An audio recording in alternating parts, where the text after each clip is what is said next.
happy to chair on behalf of Fraunhofer Institute. A quick introduction to those that don't know what Fraunhofer is or what we do in 5 sentences. Fraunhofer is the largest applied research organization in Europe. We employ some 26,000 people. We are a not-for-profit base funded by the German government, and we invest about 3 billion euros into research annually.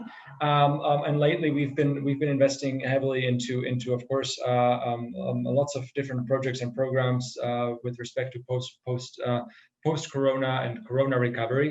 And last but not least, a fun fact of Fraunhofer is all of you that have a mobile device. Some of you paid us royalties by having the ability to listen to MP3 files. Which is one of the most famous inventions of Fraunhofer and one of the sources of our funding. So without further ado, I'd like to share give the floor to Erna. Erna is an urban practitioner from the city of Eindhoven, and as you'll see, the panel that we've put together today is very diverse, and of course it builds on the discussions that we've had in Venice last year, really building on how we work with data and from both city perspectives and not-for-profit perspectives, and of course private sector perspectives. So Erna Polimak, she's here on behalf of the city of Eindhoven, and she's going to be talking about digitalizing the spatial domain. So Erna, the floor is yours. Thank you very much. Well, before I share the presentation, I've already been introduced. My name is Erna Polimak, and I work as a project lead and a policy advisor on the SDGs in the municipality of Eindhoven for the city. Let's see if sharing works, because my other participants of the panel may be very tech savvy. I am definitely not. Yes, I think everybody can see my screen. I'm going to talk about smart urban planning, and that's a program that we have that aims at digitalizing the spatial domain and everything that we do. A side note from me as the policy advisor on the SDGs is that the presentation is focused solely on the city of Eindhoven and its citizens, but that's definitely not everything we do on the SDGs. And as has been mentioned before, I think it's very important to keep in mind that it's definitely not the only goal we have. A short introduction on the city, on the beautiful city of Eindhoven, if I may say so myself. It's the 5th largest city in the Netherlands. It's positioned in the south, and I think it's most famous for Philips, but in the recent years also because it is the Brainport region of the Netherlands. It means that it's very focused on tech. We have a lot of tech companies, a lot of tech startups, which also fits very well with our DNA, which is tech design and art, which also then fits very well with the discussion today. A little context is that we have the Urban Development Initiative, and it's a multi-helix cooperation between the municipalities, but also Brainport Development, University, but Fraunhofer as well, so very interesting. And it aims to find suitable, smart, integral, and innovative solutions for social challenges, and with that, improve overall quality of life in the region. This Urban Development Initiative is setting up a digital program to develop digital solutions for integrated and sustainable city planning, and it uses digital twins and VR for more evidence-based decisions and increasing citizen empowerment.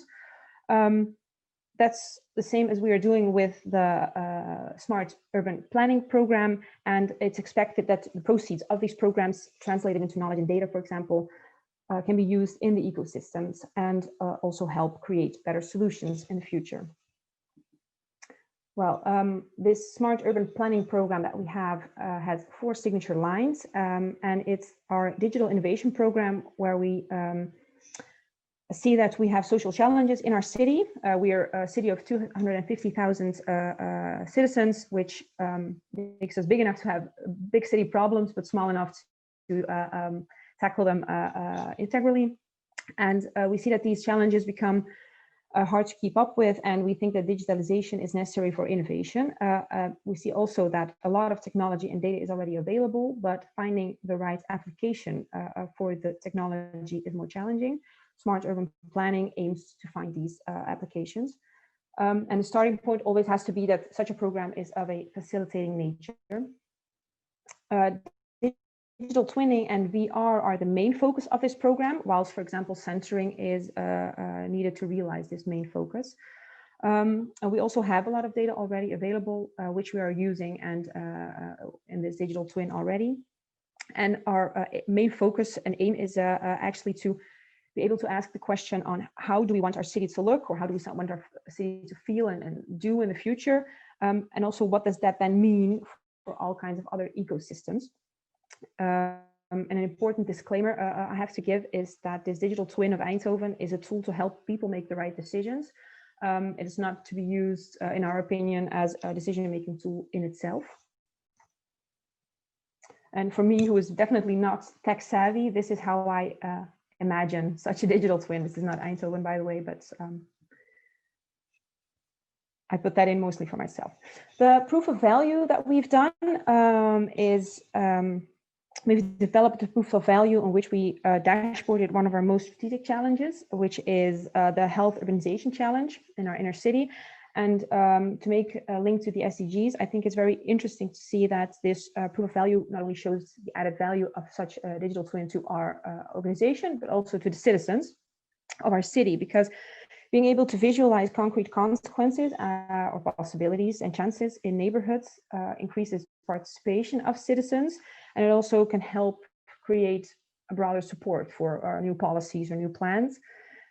Which, like I said, is a big advantage for the SDGs, because the 17 goals can be quite abstract for individual citizens. And it can also help create a new environmental vision, and in projects where citizen participation is required by law, which is the case in some cases.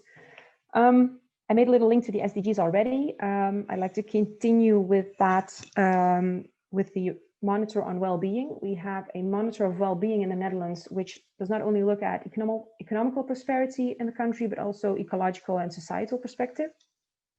An added bonus of this monitor is that it's not only examines the well-being here and now, but it also looks at the extent to which this pursuit of well-being impacts future generations and other countries. This is, of course, done under a structural set of indicators, broader than only economy, so also labor, health, education, and living environment. Why I introduced this monitor is because we have been working very hard to implement our own regional monitor of well-being in the city of Eindhoven. And we see it as a kind of gauge, a thermometer, which shows the situation as is. So it's a real gauge of the city's well-being. And a gauge that can be used as a tool by the real eyes and ears on the ground, because the same as for the digital twin, the disclaimer is that such a monitor cannot replace people in the city, but it can be used as a tool. Data is not always the same as the perceived effects of and feelings of citizens, which is very important to keep in mind. Then we go to the Sustainable Development Goals themselves. What we've done is we have mapped our own contribution, and when I say our own, I say the to the SDGs, and we've to the SDGs really impact the city, in which factors and where. And that's where we see the biggest chance to create a combination of the three tools that I've described. We see possibilities because, like I said, the digital twin is a copy of our city based on available data, on plans, on policies that we have. And it's a great tool also to integrally visualize outcomes and consequences. This SDG mirror that we see here in front of us is our own organization, and it's an overview of the policies and projects that we have. And it's a great test, so we can see if it's still in line with the political ambitions we have and the promises we made to the citizens. But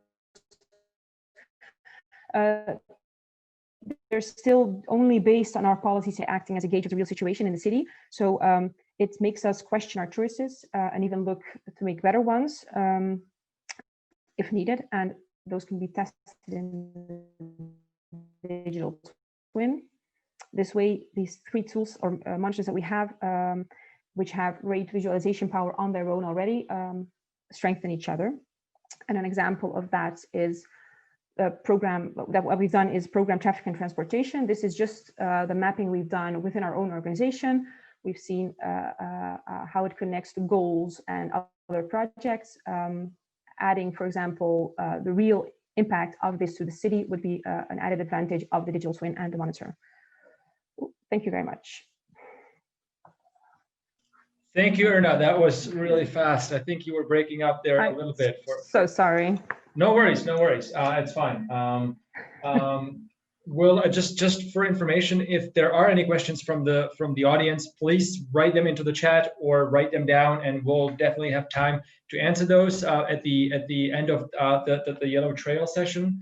The next speaker is Fabian Demski. He's one of my colleagues, and he's one of the senior managers at the High Performance Computing Center at Fraunhofer, at the University of Stuttgart, and he's going to be presenting how they work with data, with environmental data, how they visualize them in cities, and how they use different technologies and different types of technologies to make data visible, tangible, and understandable. So without further ado, Fabian, the floor is yours. Thanks a lot for introducing me, Peter. I'm going to try to share my presentation with you. Let me check that. Hope it works out fine.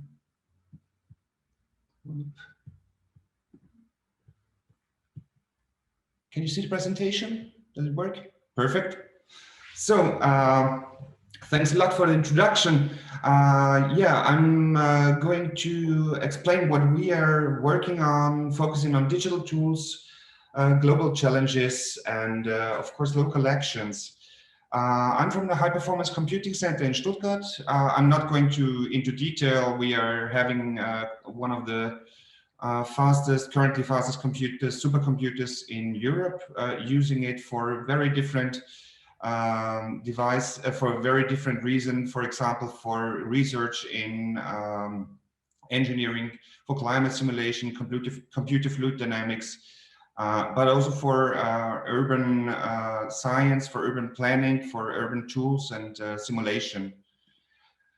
We are working on digital twins. For example, together with the Fraunhofer and the team of Peter Suska, the Hamburg digital twin, which was kind of a prototype of a digital twin visualized in virtual realities.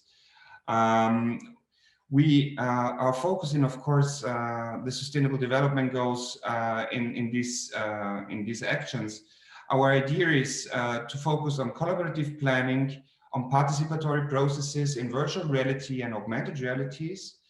And we use it as a planning and decision support tool. So for us, yeah, to create digital twins means to include also the people and to share knowledge. That's one of the most important approaches. We use also the open source, open access, and open data idea. We include citizen science, also social economic data, and also we focus on aspects of education and stakeholder engagement, inclusion. So these digital twins, or virtual twins, as we know that we call them, when they are visualized in virtual realities, so they are also fun, which makes participation more interesting. I'm just showing you some short. Let me check that. Yeah, some short video from this digital twin and the participation situation. So we use, for example, citizens participation, citizen science to include their data. This was kind of a prototype of an app. which was used by youth, and they could judge kind of the spaces and rank spaces in terms of quality of space, quality of stay, movement, and stationary activities.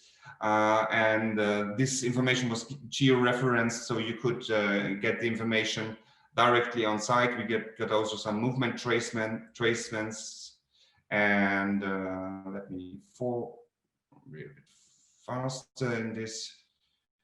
And we also included traffic simulation, also emissions, for example, linking to emissions and linking to climate simulation, weather simulation, for example, for the distribution of particulate matter in streets. And this is a space syntax analysis, including there these young people in the public participation process. Here we will see some, these clouds are emissions from particulate matter and their distribution in space. And you can also see the streamlines from the wind flow. So there's different simulation data included. So, but I have to continue, else we are not going to succeed. Another digital twin we are working on since 8 years or even 9 is the digital twin of the Vorbach region. Vorbach is a city in the Black Forest close to Stuttgart in Germany. And here we are focusing on digital twins for the energy transition. We are working together with the EMBW, which is a provider of energy in southern Germany. In this case, we're participating in the development of a pump power station, pump power water station in this city. We focus on the energy transition, as I already explained, and we started collaborative planning, including all relevant stakeholders from scratch. Means we started very early. We included all different layers and levels, for example, from the building level to the regional level. We use public participation on site with virtual reality, augmented reality, again, open source, open data, and open access approach. We included, for example, simulation of noise, which we can see here in the background, or numerical flow simulation for wind and water, also building information modeling. And this was also used for education and stakeholder engagement. Here's, for example, a dam break simulation. So we also simulated kind of potential disaster. What are the consequences, for example, of building a new dam, building a new power station? What are the dangers and the risks? And currently we are starting a collaboration with Uruguay, in Montevideo, working there together with local researchers, focusing on digital planning tools for informal settlements. We hope to have Fraunhofer maybe also on board in this in this project. I already talked to Peter. Yeah. So here's the focus on poverty and reducing inequalities, also especially the complex situation in informal settlements, to improve the situation in these areas, and also to use technologies sorry, I was too fast. Yeah, to use technologies to make a knowledge and technology transfer towards areas where this knowledge is not accessible yet. So that's also one of our main approaches in this case, to make knowledge and technology accessible for everybody. I'm trying to I'm working at the High Performance Computing Center focusing on global systems science. I'm leading their competence center for global system science, where we also focusing on newly industrialized countries, developing countries, urban development, and focusing on not making the mistakes we've made in the first world countries.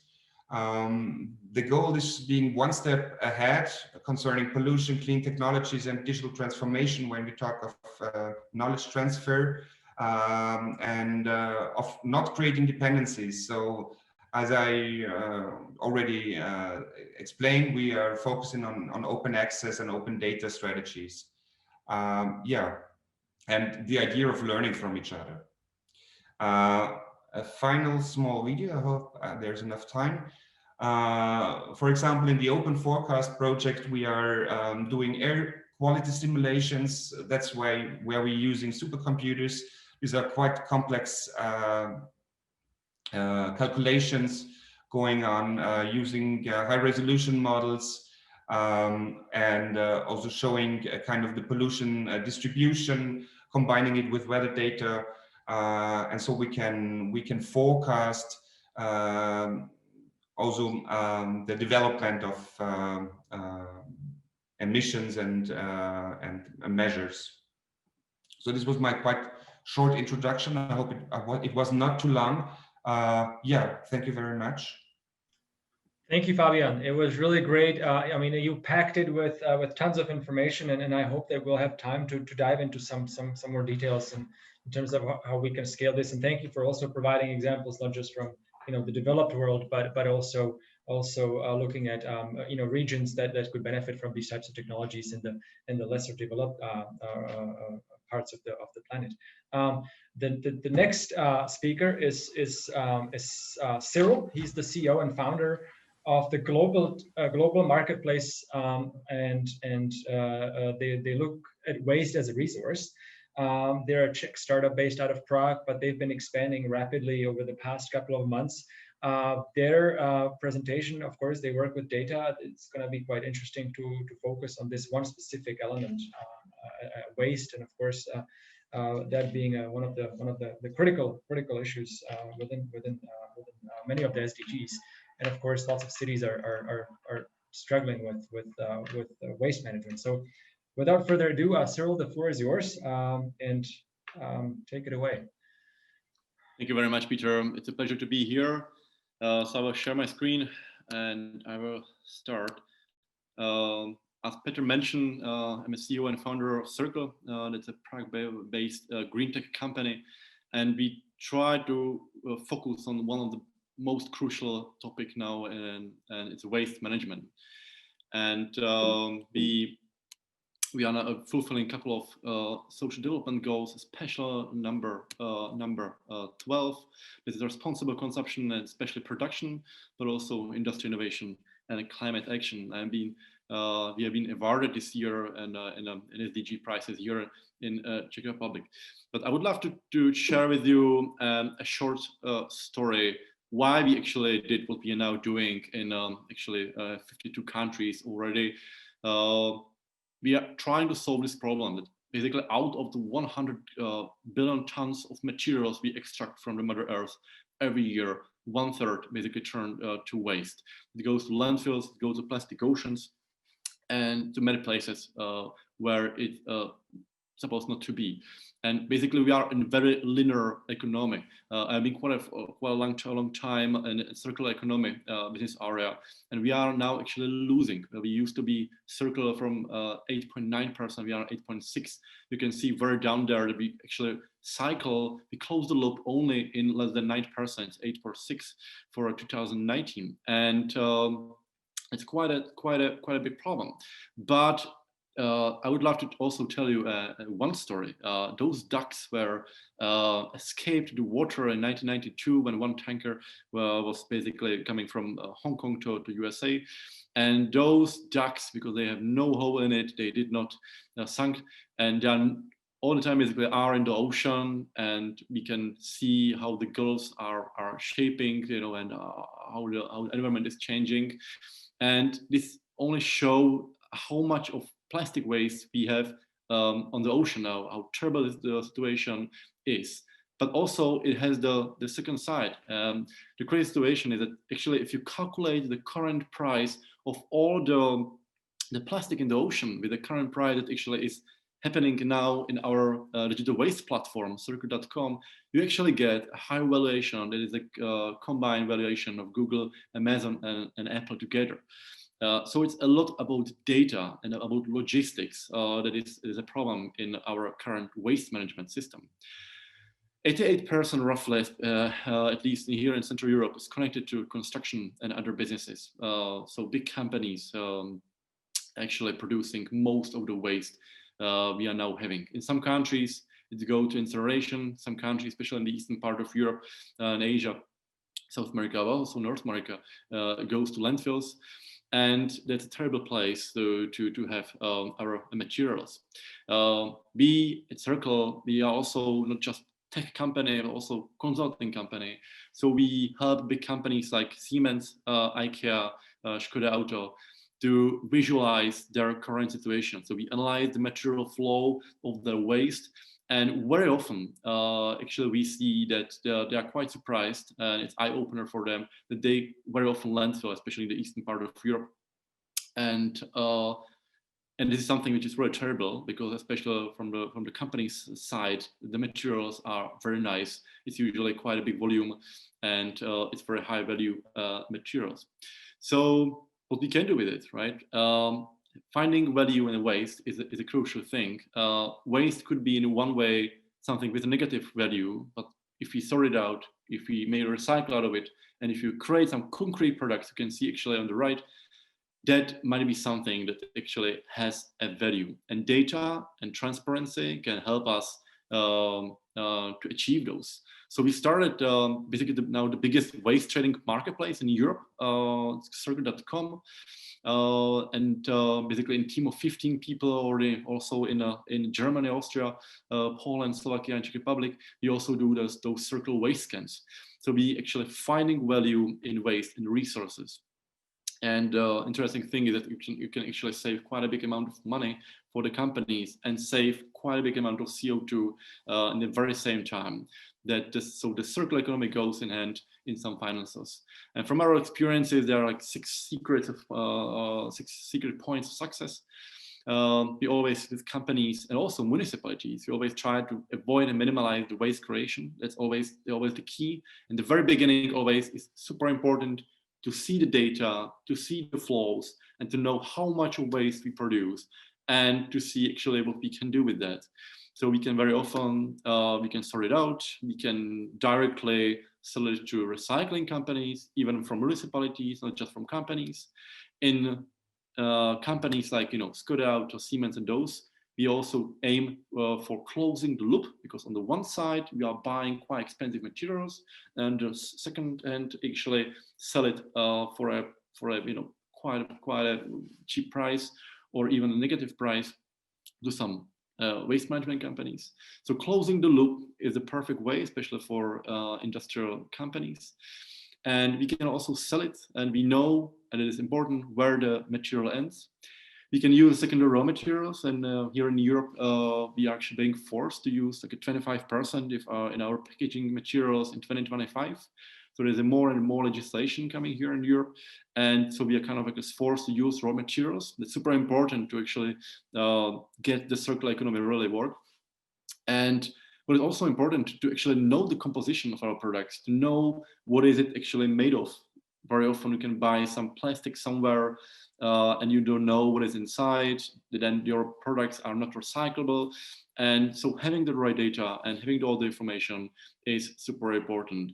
This is the perfect use case of circular economy. You have some waste on the left, you can sort it, you can create granules out of it, and you can actually create a product that is 100% out of the recycled materials. So we should aim for a circular economy as a part of solution in our waste management. What we can do, especially in regions and cities, from our experiences, because we don't care only about waste, but we see waste as a part of bigger problem, and we try to focus also on a broader discussion in circular economy. We run several projects with big cities, One was City of Prague with a local partner, INSEAD, and one Dutch partner, Circular Europe. There was basically the analysis of the whole data in the region, and that's from my experiences the crucial point how to start in the region. Start with the material flow analysis. Know actually what are the flows of materials, where are the biggest waste streams. And then if you have those data, you can say like, okay, those 4 points are our priorities. This might be solved by this way, and this on the second way. But having the data on the very first time, the very first step is a crucial point to actually achieve some CO2 reductions and better material usage. There are also some concrete things that actually municipalities are doing. Half basically of the whole waste we generate are coming from construction materials. So when we actually can close the loop, even locally in the municipalities, we recycle all the materials. We can reuse the material. We can also have less transportation because you can recycle on the spot. And also a big part of this is a green procurement to really, let's say in Holland, they have a rule in many areas that 10% of all the public expenses has to be circular, has to be green. And it's a great start how to promote a circular economy and how really actually that use the waste afterwards. And what is also important is really to digitalize the whole system and the waste management. There are tens of companies now providing those smart bins and many things. But I think to have the data in the dashboard for the first time, to know how much of the material in my city are what are the people in the city that they sort it out, which do not, what we can do with that, have some motivation scheme for them, and really work with data. I think it's crucial for tackling this, because the amount of waste cities generate is extreme. It's growing all the time, and this is something we really need to solve. So thank you very much. That was my part, and looking for discussion later on. Thank you, sir. Maybe just a quick one to keep everyone awake. There's a quick question to you. I mean, you hinted at that, but maybe if you could elaborate a bit more on, do we know where specific types of waste end? Of course, I mean, waste has many journeys, and lots of it goes to Asia. But particularly, how does Europe, for example, deal with waste, and what types of statistics are you working with when you're targeting specific markets? Yeah, always depends in which part of Europe you are. And I would say in north part of Europe, it's more about incineration. So it's energy usage of the materials. In the eastern part of Europe, it's a lot about landfilling actually. And the rest of Europe, it's a kind of combination. And European Union is rightly forcing us to do more recycling. Supposed to be like 65%. Then it's energy usage, and then the landfilling is supposed to be really zero. And but always depends. The systems are different in every country. Thank you for that. So we're moving to the second half of our speaker slot, and I would like to present Helena Müller, who is Swedish with a German last name.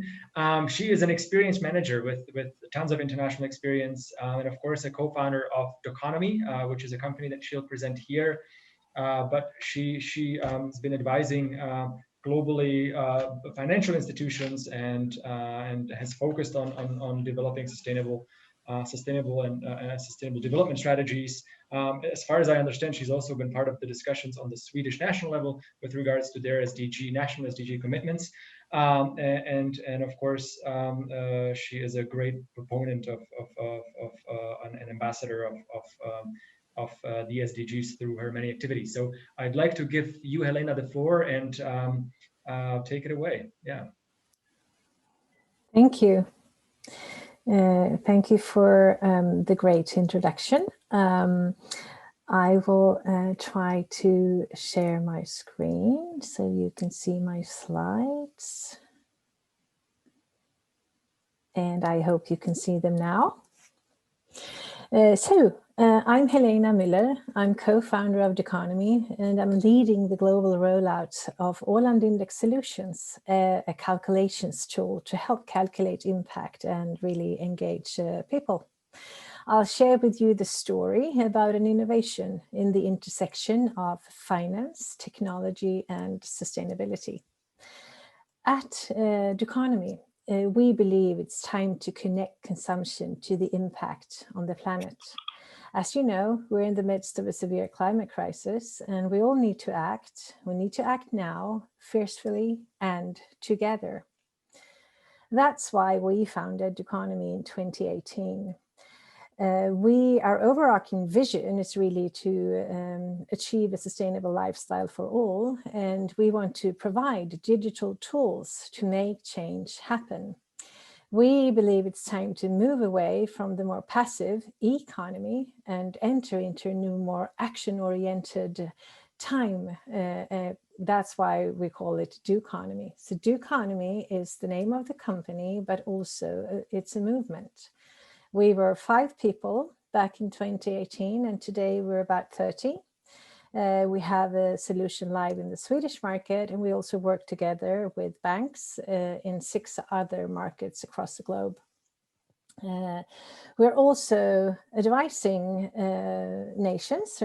Sweden, for instance, we've been discussing with France, with Ireland. We are also discussing with the EU Commission on the EU Green Deal, and also Unify on how to actually mobilize people across the globe and drive change. This is part of the problem. This is where we start our journey. People across the globe feel a disconnect. They don't really know how to contribute to this huge change that we need to achieve together, foremost during the coming 10 years. People don't know what a kilo of carbon is, and they don't know how their daily lifestyle actually impacts people and planet. So we need tools to do this. Our goal is to engage 500 million people by 2025 and to help them reduce carbon dioxide emissions with 2 tons each on average, equaling 1 billion metric tons of carbon reductions. We also want to help drive capital towards the solutions where it's needed the most. And that's why we introduced our first solution in the Swedish market, the world's first mobile banking service for everyday climate action, Do.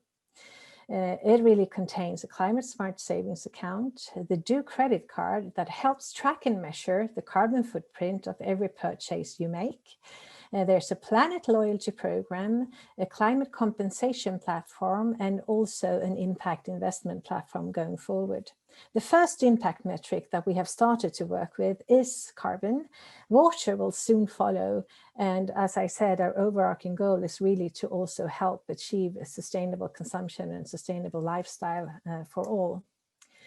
Our solution that propels this app is really the Åland Index. It's the world's first carbon calculation index that can calculate carbon footprint of any financial transaction. We work with a lot of banks to license this service, but we also work with and are in discussions with energy companies, big pharma, with cities and nations to see if this tool can actually be deployed in the favor of people and planet. The data upon which we build our service is leading state-of-the-art gold standard ESG data provided by S&P Global and S&P True Cost. We can calculate footprint on global and local level with the technical features in the app. Our data is up to date and it's accurate, and it really is very heavily quality assured through the S&P Global's processes. And the data is also externally reviewed, and the whole methodology as such is externally reviewed by EY. We are now looking into developing a full-fledged SDG index so that we actually can quantify and calculate several of the SDGs to also help people understand how they impact in these areas. The solution we offer also contains a price mechanism. So currently there's a price mechanism for carbon. The carbon price is set to $130 per ton. And it's also aligned with the international collaboration partnership that was put together by the Obama administration, where True Cost is one of the actors. We also have a price, of course, for water, for internalizing the damage cost for water and for carbon. We've put together a personal carbon management toolbox, or you can actually say that it's a personal impact management toolbox, a carbon visualizer that helps people track and measure and understand their carbon footprint. Personal profiles or climate profiles that help you personalize the experience and adjust your footprint according to your daily lifestyle choices. The tool can actually help you set a budget and align that budget with the national goals, with the global goals, and also the goal of reaching 1.5 degrees in 10 years' time. There's also some sort of a personal carbon coach that can actually help you and give you tips and tricks and ideas and nudge you towards a changed behavior over time. We believe it's really all about behavioral change, and in the first step, awareness raising activities to help people learn more about carbon as a first step. It's like when we introduced calories on products in store. We didn't know what 100 calories was, before that, or when we also started developing Fitbits to keep track of our personal health and how we could, be part of becoming even more healthy. We also want to create a community across the globe. That's why we engage with large global banks, regional local banks, and also startups. We're actually, one of our clients that launched last spring is the Italian neobank startup, Flow, which is an initiative from Mediolanum Banca. And we also engage, as I said, with energy companies, with cities, with corporates actually from any sector right now to really try to connect the dots and create an ecosystem between consumers, retailers, producers, large corporates, and also the capital. I'll give you a snapshot of what it looks like. So this is, I thought it would be very appropriate. So this is all about visualization. How can you visualize data and also make it easily accessible for people? This is our way of doing it. So furthest to the left in the screen, you can see the total carbon footprint that I was actually part of creating during the last month. You can tap on the carbon footprint and then you will drill down into 7 main categories that will help you understand what the building blocks are of this carbon footprint. If I would, for instance, tap transportation, I'd drill down into the third screen here, where I can see the subcategories underneath transportation. So for instance, cars, flights, trains, buses, taxis, what have you. Furthest to the right is where you can see me comparing myself to my friends. To the bottom, Eleanor, Guy. Eleanor, she's a climate warrior, and she's actually much better than I am when it comes to reducing her carbon footprint. Or Guy, he's a climate sleepy. He's really just in the starting of his journey. So he can actually piggyback on me and I can help him pull him along.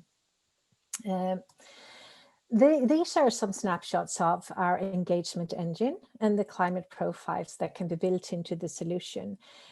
This is the section that helps me personalize my experience. So my tool and my app will know that Helena always buys vegetarian. She always drives an electric car, so it can adjust the overarching global averages that the index is currently built upon.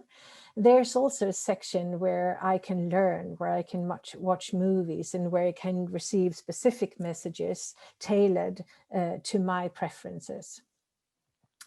These are screenshots from our climate compensation platform. We work together with the UNFCCC on climate compensation and also the impact investment section. And we want to create a platform that helps visualize the positive impact that I have on people and planet through the global goals and through my investments and my climate compensation. It could also actually be donations.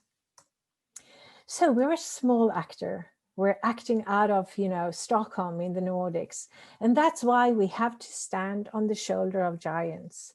We work together with S&P Global and S&P Truecost when it comes to our ESG data. We work together with MasterCard on a global scale to help really reach out globally, both to issuers, banks, to merchants, retailers, cities, what have you.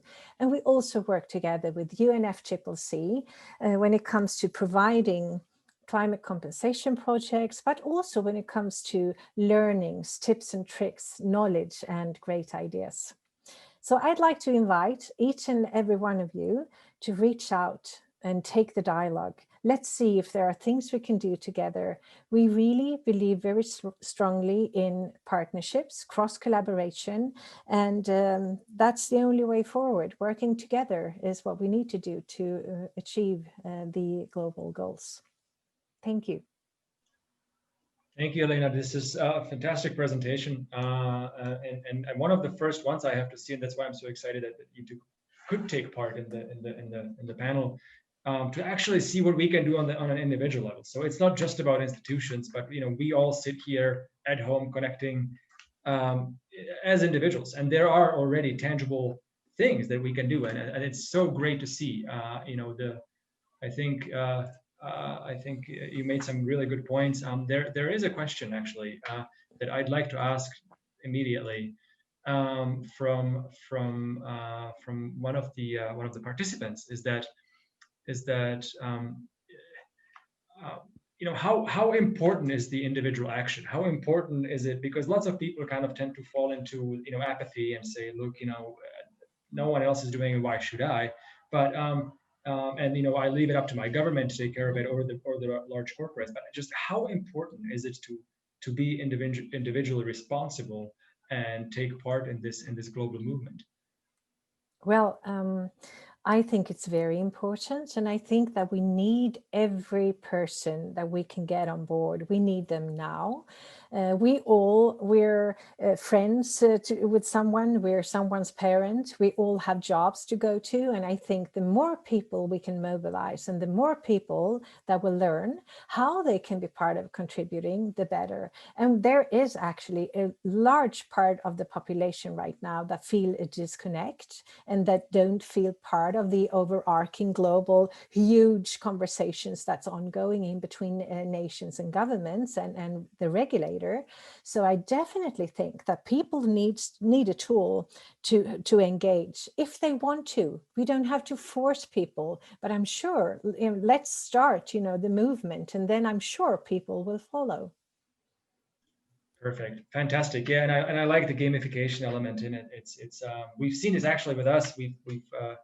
We've introduced the shared electric car fleet, and the moment we gamified it, i.e., we were measuring how people were, how environmentally friendly they were driving, and how heavy they were on the gas pedal. They started competing, and I think it brings in a new dimension to making reducing your carbon footprint fun. Well, let's move to our last panelist.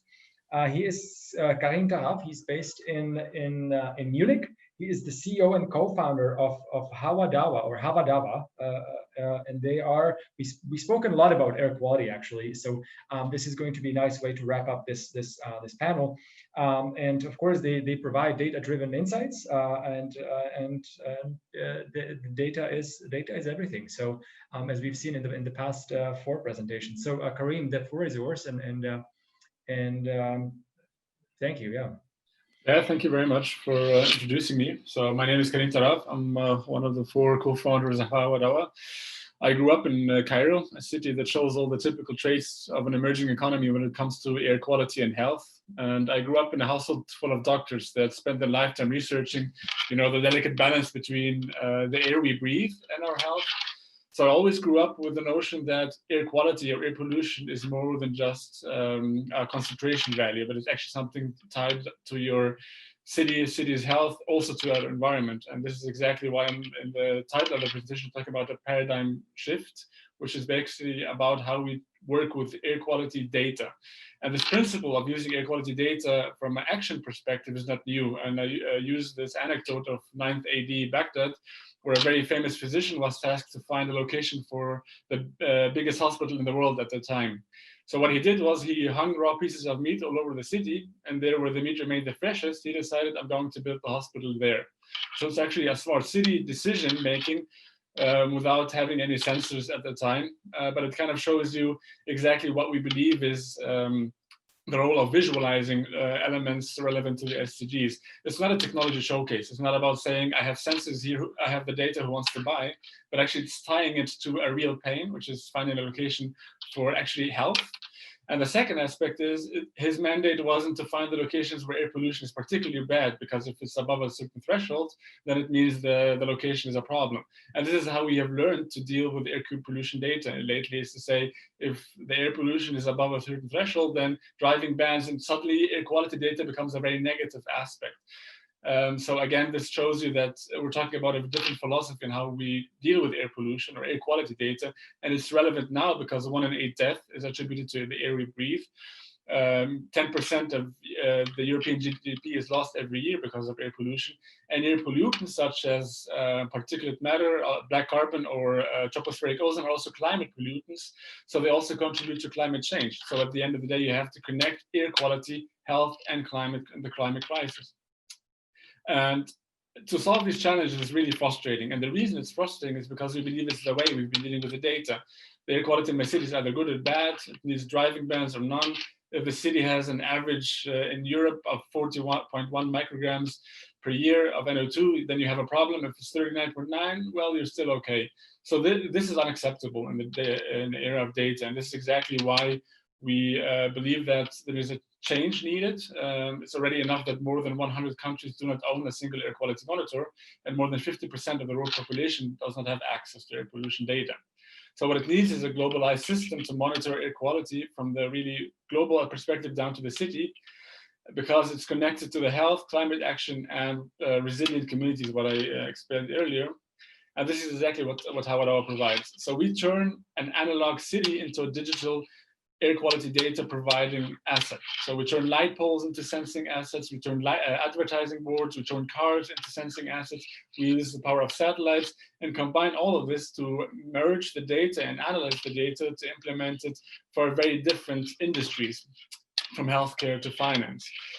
This is how it looks like in our dashboard. I go through it so we can give you the emissions of the entire world and see how the changes have historically, and also go down to street level and also provide the analysis to it. So for example, if I go to my home country, Egypt, you can see a cement factory, for example, how the cement factory has been emitting over the course of several days.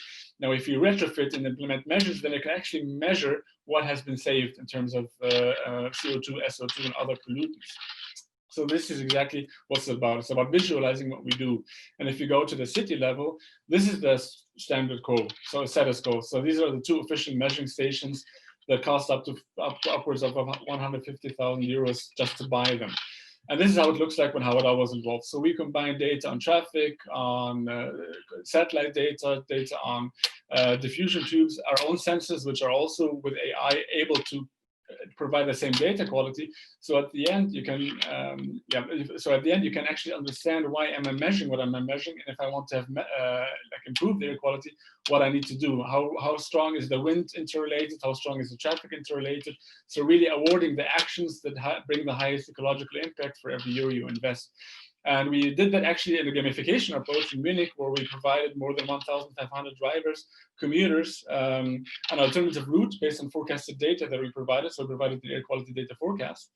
I told them this is an alternative route. And from this 1,500, more than 40% repeatedly chose the route that we offered.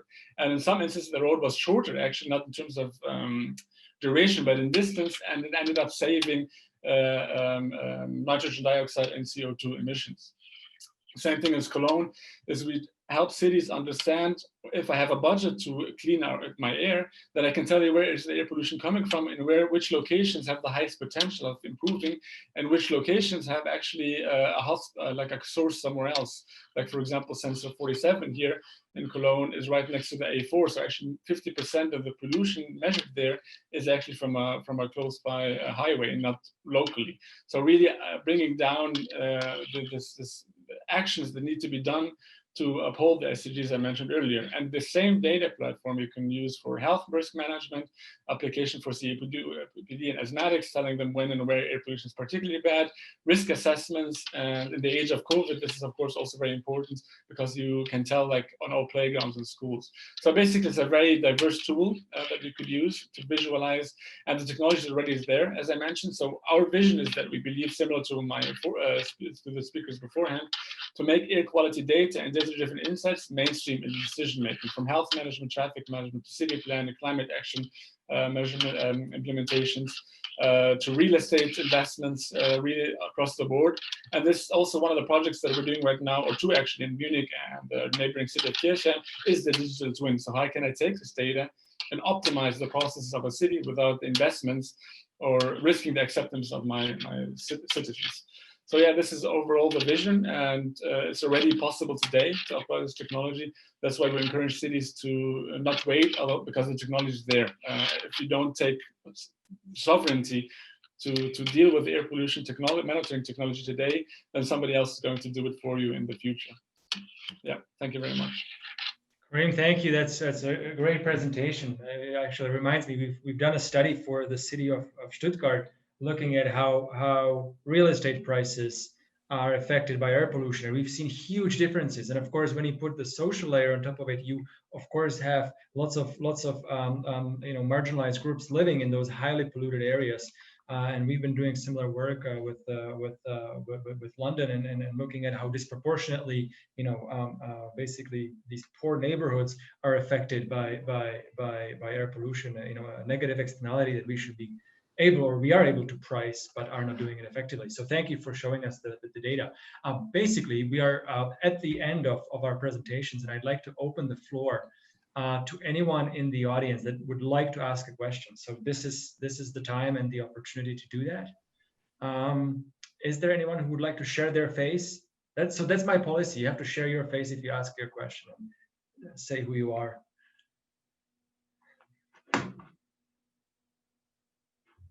And please unmute yourself when you do so, yes. Otherwise, I'll go to my questions. Okay. So then let me dive in. Maybe we'll start with we could start with Erna. You were we saw all of these different layers of what we can do and how our cities and crucial in driving this change forward, and visualizing how effective are these 3D models and how did it help you to improve participation in general in explaining the actual impact of the decisions that the city makes? Thank you very much for that question. And I think that's an important question to ask because, when I speak for Eindhoven, because I know that city well, is that we are a city known for our two speeds, so to call it. On one side, we have high tech. Like I said, we're a Brainport region, we're high tech, we have a lot of startups, a lot of young people doing very great stuff. And on the other hand, we have a city full of people who can't keep up with this high-tech stream that the rest of the city is part of. So that we're seeing a bigger gap being created by this technology. And visualization is one of the things that we use and want to use in the future more to connect or to close the gap more, because we have a lot of people who what I've been thinking when I was listening to the other presentations, it's so important to get people personally connected to a goal or to do something, because if you can't do that, then it's very difficult. So even when you visualize, and we were looking at digital twin. If you show a city and you show some consequences of a certain choice, if you cannot connect it personally to the interest of an individual or citizen in our case, it's very difficult to get them inspired. So for us, it's always looking at, okay, we have these tools and we can visualize some effects, but if we just, without any context, show them to our citizens, we won't achieve anything. So context is very important. And it's a difficult tool to use. So like I said, we know when we have startups and very young people who are very tech savvy, it's easy to talk to them about some subject.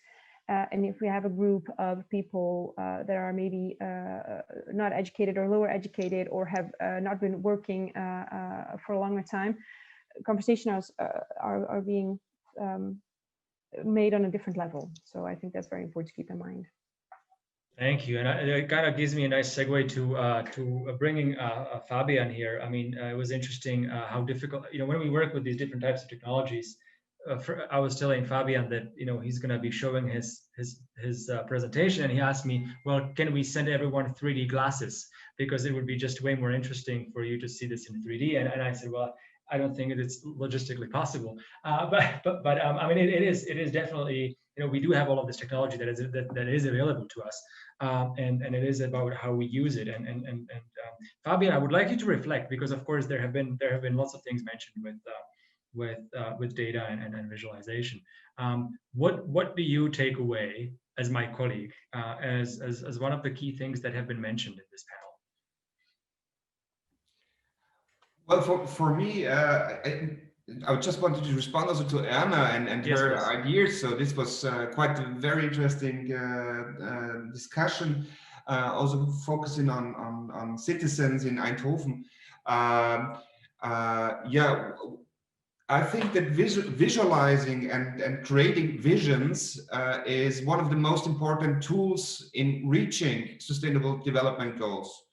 So it needs visions for people, same like Helena was doing or Karin. So I think that the key point is to create visions and to create kind of guidelines into the future. So people need something to focus on and to be guided into this future, into a hopefully better one.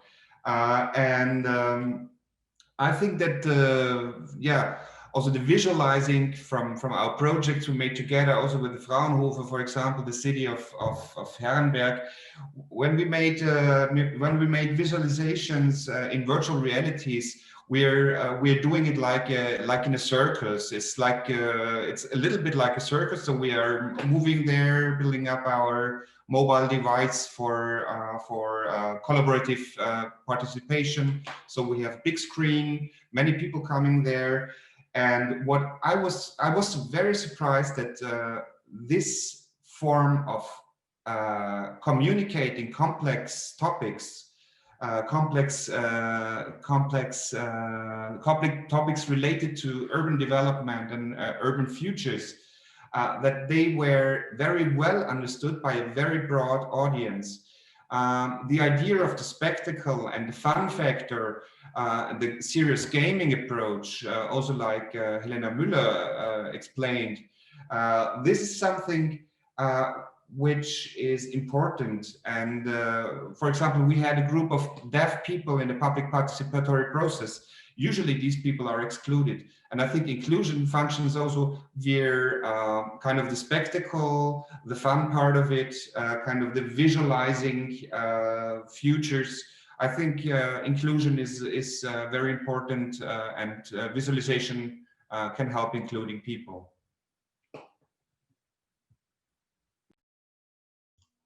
Thank you, Fabian. I always my first reaction was, this is technology overload, and as a technology institute, we do tend to get sucked into this rabbit hole of, there isn't ever enough of it. But I think there are just very simple ways to do this, and you don't need a 3D cave to have this virtual experience. As you said, if we all had 3D glasses, we probably would have enjoyed your presentation anymore. So I'd like to ask Cyril to reflect a bit on. There was quite a few questions when it came to waste. I mean, where do you see the future, and who is the most willing of your partners to really get and understand and translate the negative externalities that are created by understanding their material flows into concrete action? Is it the corporates? Is it more public sector? Is it same? What are some of the unique elements when it comes to waste management when it comes between cities and private companies, and of course individuals? You are muted. Sorry, you have to. Yeah. A lot of cities now moving to some motivation schemes so that gathering data about the concrete people in the city, and they having some kind of motivation scheme for them. Hey, you are sorting out well, you are not, so you pay more than you. So having a data is the key for the beginning, and then to motivate people actually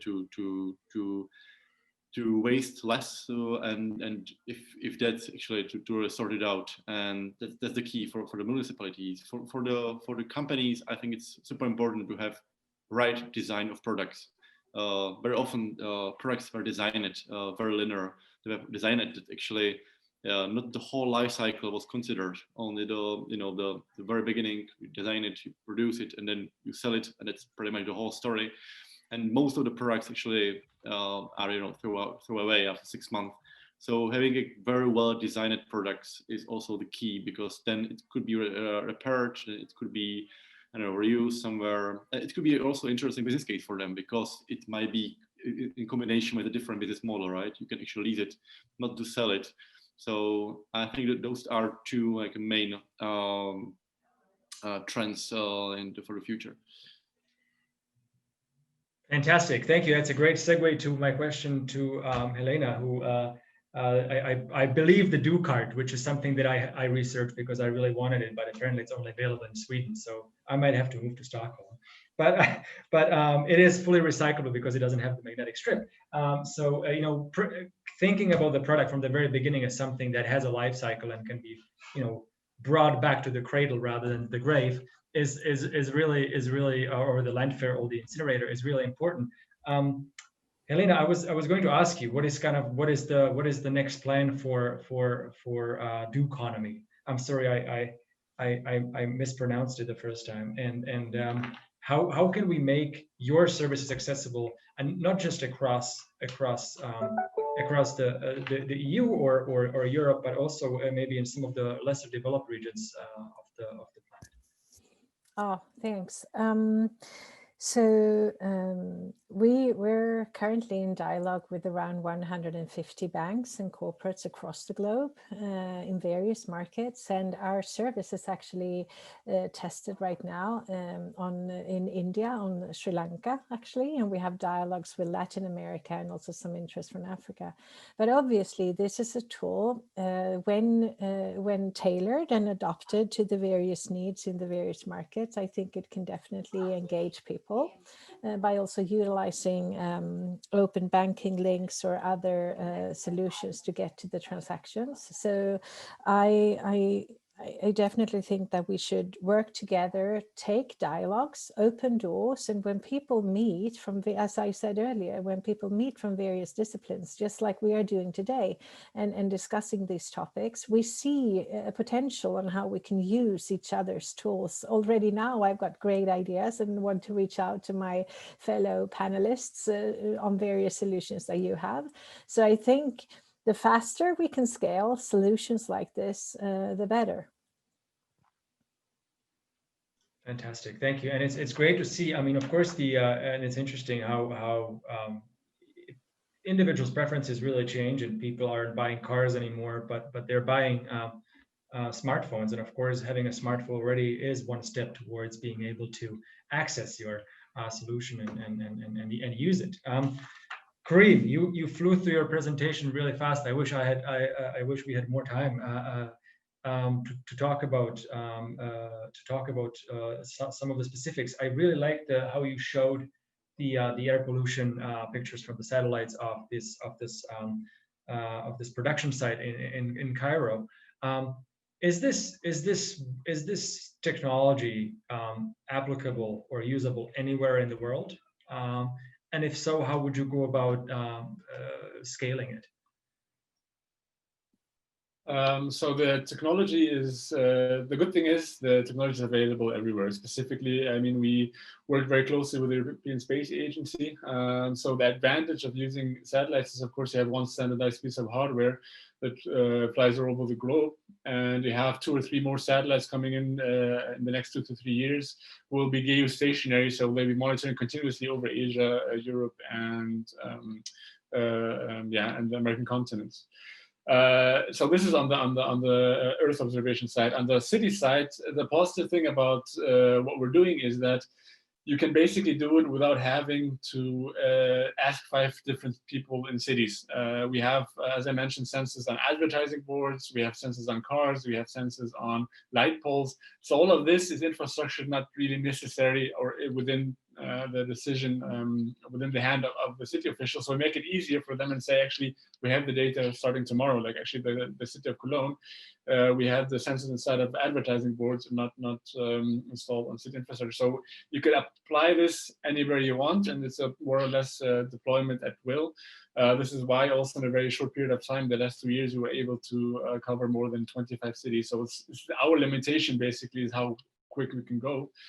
And I mean, when we started, I wanted to just address one point I mentioned earlier. When we started, it was a wearable device for asthmatics. So it was more something for the citizens to inform them. And we made a study in the biggest clinic for respiratory diseases in Cairo and asked people, if I had a sensor like this on a personal basis, what would you do? Would you like it or not?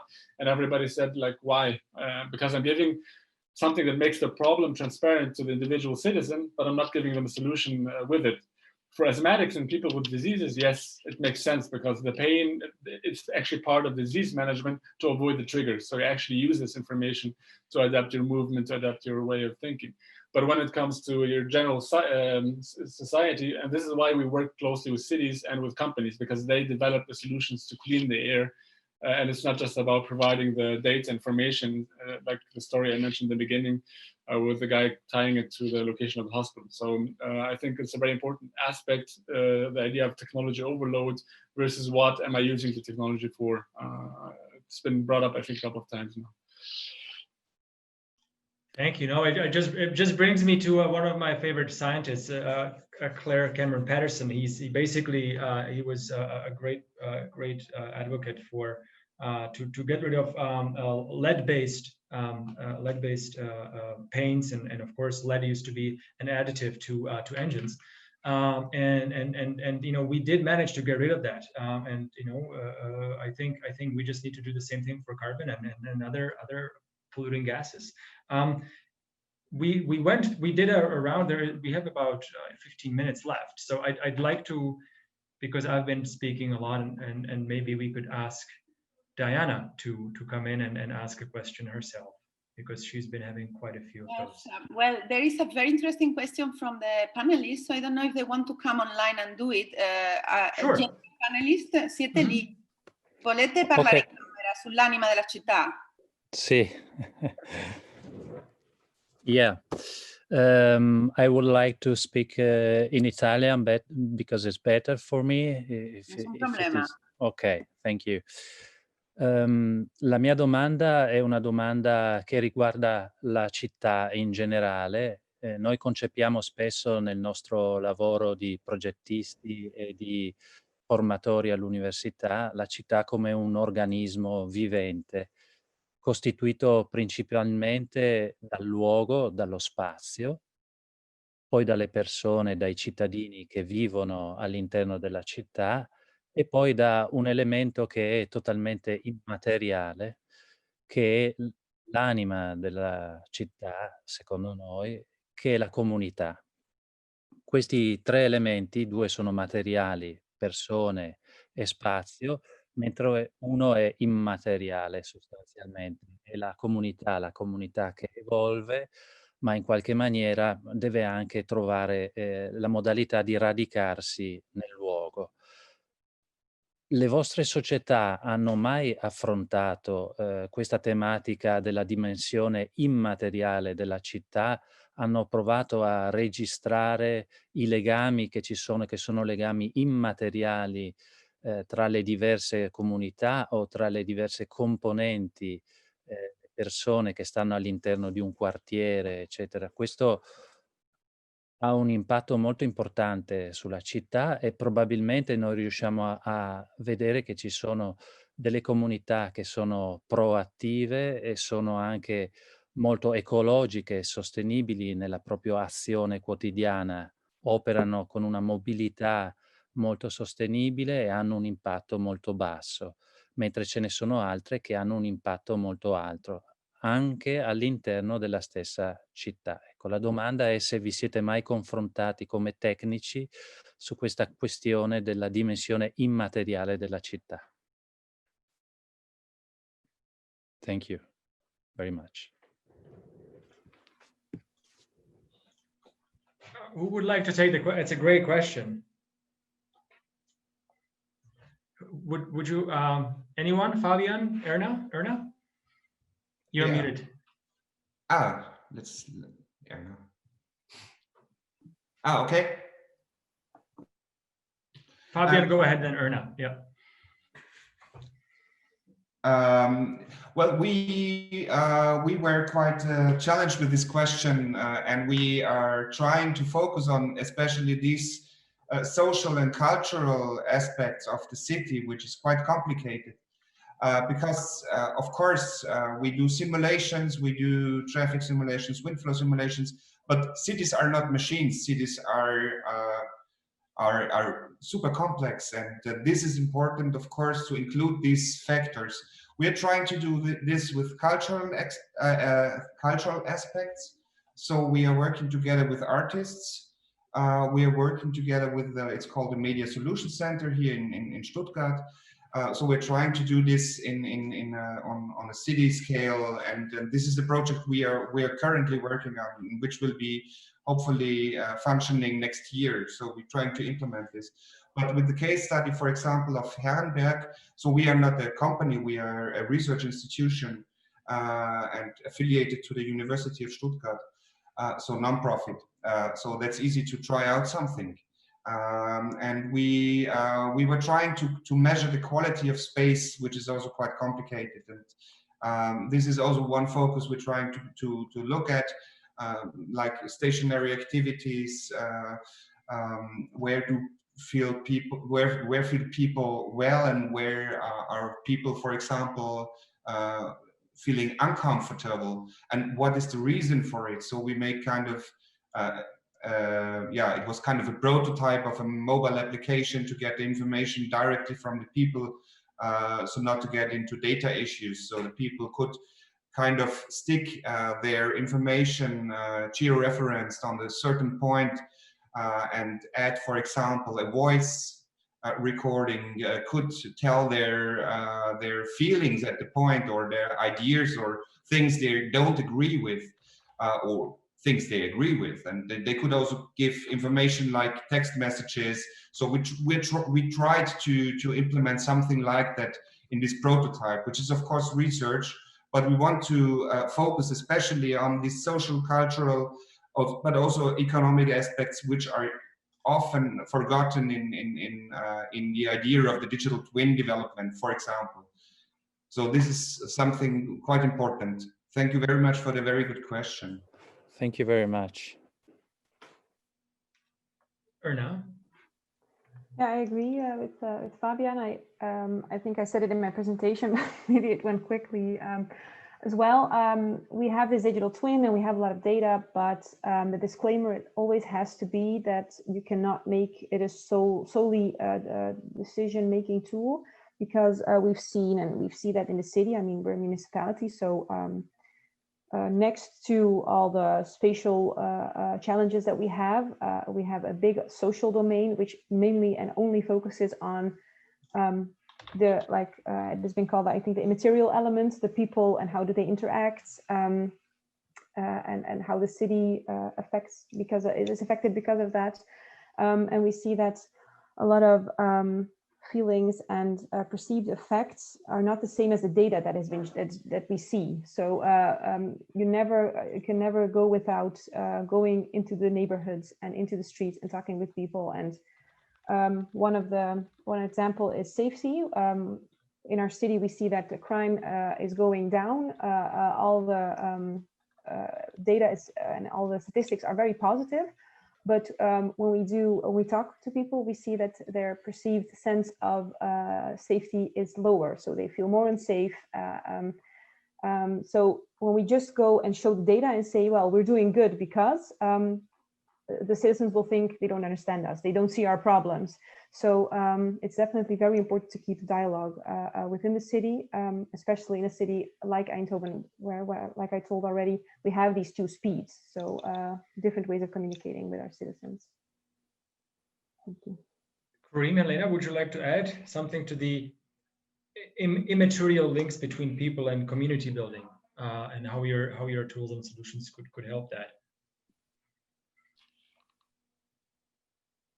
Karim? Yeah, I mean, what I could add to that is basically the idea of a digital twin. When you have a simulation, what's the difference between a simulation and prediction? Simulation is basically you're trying to capture the reality, but if you don't have the sufficient data, then you're missing a lot of points here. So that's why I do believe that understanding how your city works, and there's no city like the other. Like one thing that we notice in our work is that we oftentimes have like cities, there is no blueprint that is applicable for every city, and that the data helps us to kind of address what is the pulse of this particular city.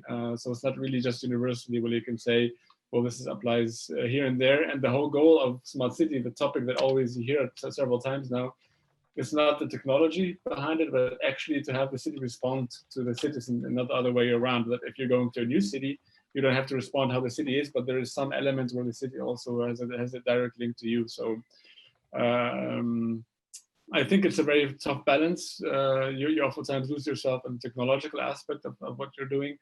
And that's why it's always important actually to come from the citizen side, as I mentioned with this anecdote, and go backward and see where your technology can help, or even a much simpler technology can help what you're doing. It doesn't have to be this IoT, AI, satellite stuff. Perfect. Thank you. Helena, I could imagine, of course, community-based leaderboards of everyone who's using your app, and communities competing against each other in the same way that we have soccer matches. So, except around carbon, would you like to add here? Yeah, so absolutely. And I think also for cities, if having an impact dashboard over the citizens and their lifestyle choices and understanding the population in the city through, for instance, the lens of profiling and also sort of segmenting the population in terms of lifestyle choices will also help the city to actually develop services and offer them other tools or partnerships or transportation or whatever that the people really want, and also that it also helps reporting back to the national level on the really how we all perform in line with the global goals. So I definitely think that both that aspect, but also helping people compete, because people don't always trust the government or the banks or the large corporates. They trust their friends and family, and having them competing with each other would then also help drive change. Thank you. It's a great way to conclude. I mean, unless there are any questions, we still have 4 minutes. But if we don't use this time, then I would hand over to our organizers. And I would like to first of all thank all the panelists for their fantastic presentations. I think they are shareable in some PDF form, hopefully, maybe not the videos, but if there is anyone out there that would like an access to their presentation, then please turn to me, and I'll make sure I'll get those over to you. And I mean, thank you everyone for these insights, and of course I would like to use this opportunity to invite all the panelists to take part in the next iteration of this conference next year, hopefully in person in Venice. I was there last year; it was beautiful, and I hope to be there next year. It's going to be just as beautiful. And unless there are any questions or open points, I would conclude and give the floor to Diana. Thank you, Peter, for ending up so much in time, very, very sharp. Of course, you're part of the family now, so we will invite you to Venice next year. We have big plans. We will tell you all about. Thank you for this session, because as it's very important for us to create this communication between the public sector language and the private sector language, and many times we are lost. I mean, sometimes in this, I'm not a totally technological idiot, let's say, but it costs me a lot. I have to concentrate, but then, you know, by the minute 5, something happens there. Something starts to get that this is something that affects me and affects the people that is around me. And I think that's very important to see how this individual action, because for me, climate change, you know, you cannot understand. Well, you can understand waste, you can understand cities. So that is very important also, that I hope that these kind of sessions, help also you as programmers, as technological people, as engineers, you know, as the cool guys that are innovating and are really thinking ahead, can also understand our kind of language from the public sector that sometimes we lag behind. So thank you all, especially to Erna, because like that we had this kind of also bridge between the cities and the innovators. So thank you, Peter. And just a technical question on methodology. So we have a coffee break now. Our partners, Kafoskari, Aikre, and Lavazza have prepared very beautiful videos that are going to take you to Venice. So now we have a half an hour break. According in the agendas that you have all received, you have the links to these videos. So we invite you to see them either now or at another time of the day, but please do not miss out on them. They have subtitles for our French and Spanish and English speakers. So you have to select the CC closed captioning, and then you can select the language of your choice. They are all able to do that. So enjoy this very short trip to Venice. You are going to enjoy it, and next year we will be there together. Thank you.